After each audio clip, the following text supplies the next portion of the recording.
وہ بھی کبھی بولتا ہے ارے تاجدار کائنات نے وہ زہر بھرا لقمہ اٹھایا اور اپنے منہ کے قریب کرنے لگے تو وہ لقمہ بول اٹھا یا رسول اللہ میں آپ کے لیے نہیں ہوں، میرے اندر زہر ملایا گیا۔ یہ آپ کے معجزات ہیں۔ پھر آپ دیکھیے کہ جبل احد پہ جا رہے ہیں تاجدار کائنات۔ تاجدار کائنات جب جبل احد پہ جاتے ہیں تو جبل احد رقص کرنے لگ جاتا ہے، اس کے اندر تھر تھراہٹ پیدا ہو جاتی ہے۔ بعض لوگ کہتے ہیں کہ اس پر ایک ایسی کیفیت طاری ہو گئی کہ وہ ہلنے لگا۔ میں عرض کروں گا وہ ہلنے نہیں لگا تھا، کوئی زلزلہ نہیں آیا تھا، وہ تاجدار کائنات کی آمد پر مستی سے جھوم اٹھا تھا، وہ مستی سے جھوم اٹھا تھا۔ یہ حدیث پاک میں جتنی باتیں آپ کو عرض کر رہا ہوں یا وہ قرآن کی آیت ہے یا حضور علیہ السلام کی صحیح حدیث ہے۔ اچھا، اب میں عرض یہ کرنا چاہتا ہوں کہ جب جبل احد پہ حضور علیہ السلام تشریف لے کے گئے تو آپ نے فرمایا یا جبل اسکت، تیرے اوپر ابو بکر ہیں، تیرے اوپر عمر ہیں، عثمان ہیں، اور بلکہ آپ تو تھے، ابو بکر عمر عثمان تھے۔ حضور علیہ السلام نے جو فرمایا بخاری شریف کی حدیث پاک ہے، بڑا علمی نکتہ ہے، وہ عرض کرنا چاہوں گا۔ فرمایا اے جبل احد رک جا، تیرے اوپر ایک نبی ہے، ایک صدیق ہے، ایک شہید ہے۔ ابھی شہادت ہوئی نہیں ہے حضرت عمر فاروق کی، ابھی شہادت ہوئی نہیں ہے، مگر حضور علیہ السلام نے فرمایا کہ تجھ پر ابو بکر ہیں، عمر ہیں، عثمان ہیں۔ اور یہ بات بھی ذہن میں رکھیے کہ آپ نے اس چیز کا جب بیان فرمایا، اس سے دو تین باتیں معلوم ہوتی ہیں کہ اللہ رب العزت نے آپ کو علم غیب بھی عطا فرمایا۔ بعض لوگ کہتے ہیں کہ یہ بدعت ہے، فلاں ہے، میں عرض کرنا چاہوں گا اللہ رب العزت نے فرمایا وَعَلَّمَكَ مَا لَمْ تَكُنْ تَعْلَمْ وَقَانَ فَضْلُ اللَّهِ عَلَيْكَ عَظِيمًا۔ اے رسول پاک صلی اللہ علیہ وآلہ وسلم، اللہ تعالیٰ نے آپ کو وہ کچھ عطا کر دیا جو آپ نہیں جانتے تھے، جو آپ نہیں جانتے تھے۔ تو اللہ تعالیٰ علم عطا کرنے والا ہے، اور اللہ تعالیٰ کے علم عطا کرنے پر حضور علیہ السلام کو اللہ تعالیٰ نے بلند مقام عطا کیا، تو اس پر اعتراض کرنے کی پھر کیا ضرورت ہے؟ یہاں پہ میں اس کے ساتھ ایک لنک کروں گا بات۔ حضور علیہ السلام نے ایک واقعہ آتا ہے کہ صحابہ کرام کی صبح کی نماز کرائی، دیر سے تشریف لائے، سورج قریب اپنے یعنی طلوع ہونے کے قریب تھا۔ جب سورج طلوع ہونے کے قریب تھا تو آپ نے جلدی جلدی آ کے نماز پڑھائی، اور بعد میں فرمایا صحابہ اپنی اپنی جگہ پر بیٹھے رہو، الا مصافاکم انتم، اپنی اپنی جگہ پر آرام سے بیٹھ جاؤ۔ تمہیں معلوم ہے آج مجھے تاخیر کیوں ہوئی؟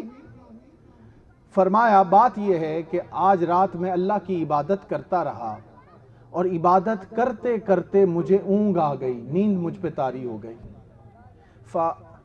کہتے ہیں کہ اس نیند کے عالم میں نے فرائیت ربی فی احسن صورت، میں نے اللہ کو بہترین صورت میں دیکھا، میں نے اپنے اس نیند میں اللہ کو بہترین صورت میں دیکھا۔ تو کہتے ہیں کہ پھر آواز آنے لگی ملائے اعلیٰ سے، اللہ پاک نے مجھے فرمایا یا محمد فیما یختصم الملائے الاعلیٰ، یہ ملائے اعلیٰ میں کس بات پر تکرار ہو رہا ہے؟ تو آپ نے فرمایا باری تعالیٰ میں نہیں جانتا، لا ادری۔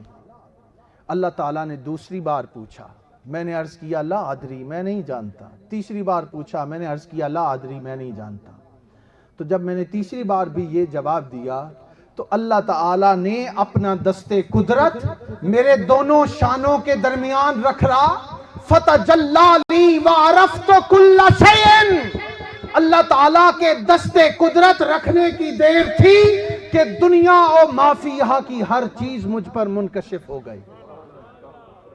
فَتَجَلَّى لِي وَعَرَفْتُ كُلَّ شَيْءٍ، یہ دستے قدرت کے رکھنے کی برکت تھی کہ اللہ تعالیٰ نے آپ کو علم سے نواز دیا۔ اب یہ بھی بڑی دلچسپ بات ہے کہ وہ گفتگو کیا ہوئی، بات لمبی ہو جائے گی لیکن انتہائی اختصار سے میں آپ کو سنا دیتا ہوں کیونکہ اس کے اندر بھی بہت سے سیکھنے کے چند پوائنٹ۔ پوچھا، جب ہاتھ رکھا تو پوچھا اب بتا محمد صلی اللہ علیہ وآلہ وسلم کس بارے میں گفتگو ہو رہی ہے؟ تو عرض کیا باری تعالیٰ کفارات کے بارے میں گفتگو ہو رہی ہے۔ وما ہن، کفارات کیا ہوتے ہیں؟ باری تعالیٰ وہ اعمال جس سے انسان کے گناہ دھل جاتے ہیں۔ وما ہن، وہ کیا ہیں؟ مشی الاقدام الی الحسنات والجلوس فی المساجد بعد الصلوات واسباغ الوضوء حین الکریہات۔ تین کام ہیں باری تعالیٰ جس سے انسان کے گناہ مٹتے ہیں، نیکی کی طرف قدم بڑھانا، اور بعد حدیث کی کتابوں میں آئے مشی الاقدام الی الجماعات، با جماعت نماز کی طرف قدم اٹھا کے جانا۔ اب تفصیل نہیں ہے کہ میں ہر موضوع پہ بات کروں تفصیل میں۔ مشی الاقدام الی الحسنات، نیکی کا کوئی کام ہوتا ہے تو ہم عجیب سی الجھن میں پڑ جاتے ہیں، کریں یا نہ کریں، کریں یا نہ کریں۔ فرمایا جب بھی کبھی نیکی کا موقع میسر آئے قدم بڑھاؤ اور نیکی کر جاؤ۔ مشی الاقدام الی الحسنات والجلوس فی المساجد بعد الصلوات، کہ مسجد میں جب نماز پڑھنے جاؤ تو تھوڑی دیر نماز کے بعد مسجد میں بیٹھ جاؤ۔ ہم نے تو دوڑ لگائی ہوتی، مسجد میں جاتے ہیں نماز، پہلی بات تو یہ ہے کہ مسجد میں بھی جانا کسی کسی کو نصیب ہے، کسی کسی کو مسجد میں جانا نصیب ہے، اور جاتے ہیں تو فوراً نکل آتے ہیں۔ حضور نے کیا فرمایا کہ مومن مسجد میں ایسے ہے جیسے مچھلی پانی میں، اور منافق مسجد میں ایسے ہے جیسے پرندہ قفس میں، پنجرے میں۔ تو اب یہ بات دیکھیے، فرمایا والجلوس فی المساجد بعد الصلوات، تھوڑی دیر مسجد میں بیٹھ جانا، واسباغ الوضوء حین الکریہات، اور جب وضو کرنا مشکل لگے اس وقت وضو کا رنگ اپنے اوپر چڑھاتے رہنا۔ آج ڈپریشن کا، انگزائٹی کا بہت بڑا مسئلہ ہے، لوگ ڈپریشن کی وجہ سے خودکشی کر جاتے ہیں، اپنے آپ کو مار دیتے ہیں۔ غصہ، ڈپریشن، ان چیزوں نے آج ہمیں پریشان کر رکھا ہے۔ اس کا حل حضور علیہ السلام نے بتایا کہ وہ وضو ہے، کہ وضو کا رنگ اپنے اوپر چڑھاتے رہو، اس سے انسان کے گناہ دھلتے ہیں۔ یہ تین چیزیں ہو گئیں۔ اچھا، آگے فرمایا کہ پھر آواز آئی ملائے اعلیٰ پہ فرشتوں کے کلام کی۔ پوچھا محمد اب کس کے بارے میں بات ہو رہی ہے صلی اللہ علیہ وآلہ وسلم؟ فرمایا فی الدرجات، باری تعالیٰ اب یہ بات ہو رہی ہے کہ وہ کون سے کام ہیں جس سے انسان کے درجات بلند ہوتے ہیں۔ وما ہن، اے پیارے محمد صلی اللہ علیہ وآلہ وسلم وہ کون سے ہیں؟ فرمایا اطعام الطعام ولین الکلام والصلاة باللیل والناس نیام۔ تین چیزیں ہیں، یاد رکھ لیجیے۔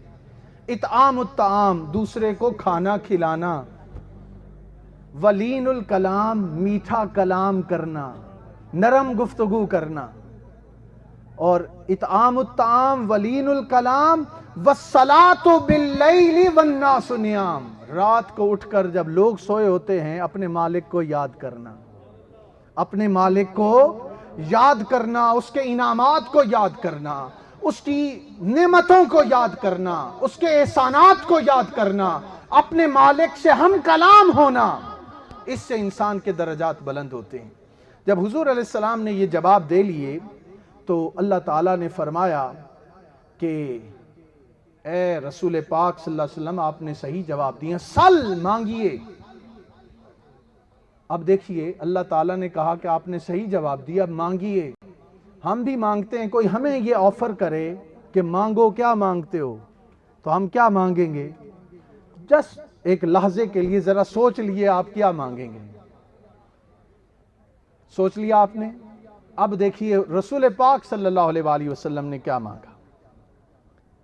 آپ نے فرمایا، عرض کیا اللہ کی بارگاہ میں، اللہم انی اسألک حبک وحب من یحبک وحب عمل یقرب الی حبک۔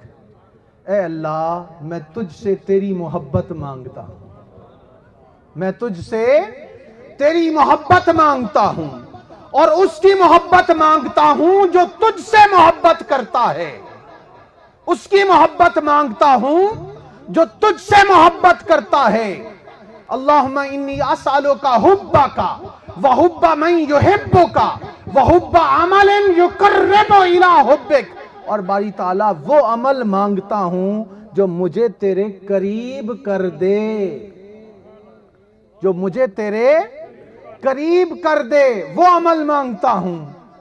اور مانگ، فرمایا وَأَن تَغْفِرَ لِي، باری تعالیٰ مجھے معاف کر دے، وَتَرْحَمَنِي، مجھ پر رحم فرما، وَإِذَا أَرَدْتَ فِتْنَةَ قَوْمٍ فَتَوَفَّنِي غَيْرَ مَفْتُونٍ، باری تعالیٰ جب تو لوگوں کو آزمانا چاہے تو بغیر آزمائش کے مجھے معاف کرنا، مجھے آزمائش میں نہ ڈالنا۔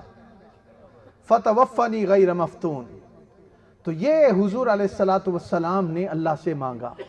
تو میں عرض یہ کرنا چاہتا ہوں کہ اللہ تعالیٰ نے حضور علیہ السلام کو بے شمار معجزات عطا کیے، اور ان کا ذکر ہم اگر کرنا چاہیں تو بے شمار ہیں۔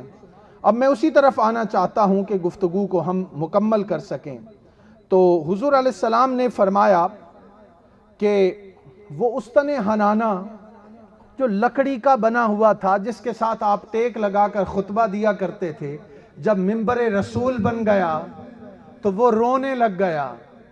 اس کی رونے کی آواز، اس کی ہچکیوں کی آواز تاجدار کائنات نے سن لی، اس کو اپنی باہوں میں لیا، چپ کروایا۔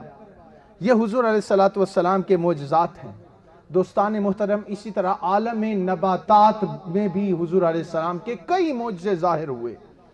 مثلا روایات میں آتا ہے، حضرت علی بیان کرتے ہیں، کہتے ہیں میں مکہ میں تاجدار کائنات کے ساتھ ساتھ چل رہا تھا، حضور علیہ السلام جس درخت کے پاس سے گزرتے وہ آپ کو سلام کرتا، جس درخت کے پاس سے تاجدار کائنات گزرتے وہ کہتا السلام علیکہ ایھا النبی، السلام علیکہ یا رسول اللہ۔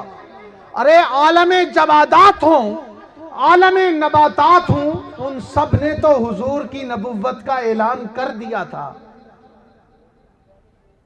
اب یہ حضرت علی رضی اللہ تعالیٰ عنہ بیان کرتے ہیں، وہ کہتے ہیں کہ میں نے سنا پتھر آپ کو سلام کرتے، مشکوٰۃ شریف کی حدیث ہے، وہ کہتے السلام علیکہ یا رسول اللہ۔ کبھی آپ نے بھی پتھروں کو بولتے سنا ہے؟ حضرت علی بیان کرتے ہیں جس پتھر کے پاس سے محمد مصطفیٰ گزرتے وہ کہتے السلام علیکہ یا رسول اللہ۔ ارے پتھر آپ پر سلام کریں، اور ہم تو انسان ہیں، آپ کے غلام ہیں، ہم کیوں نہ سلام کریں؟ پتھر آپ کو سلام کریں، ملائکہ آپ کو سلام کریں، اللہ کی ذات آپ پر درود و سلام بھیجے تو ہم کیوں نہ بھیجیں؟ یہ سوچنے کی بات ہے۔ اور دیکھیے کہ حضور پر درود و سلام پڑھنا، اس میں حضور کا کیا فائدہ ہے؟ ہمارا ہی فائدہ ہے، کیونکہ روایات میں آتا ہے کہ جب ہم حضور پر سلام بھیجتے ہیں، حضور علیہ السلام فرماتے اللہ تعالیٰ میری روح مجھ کو لوٹا دیتا ہے، پھر میں اس کا جواب دیتا ہوں۔ جب کوئی امتی مجھ پر سلام بھیجتا ہے میں اس کا جواب دیتا ہوں۔ ارے جس کو تاجدار کائنات جواب دیں، ہم کہیں السلام علیکہ یا رسول اللہ، اور حضور فرما دیں تم بھی سلامت رہو، تو جو بندے کو تاجدار کائنات فرما دیں میاں تم بھی سلامت رہو، وہ دنیا ہو، وہ عقبہ ہو، آخرت ہو،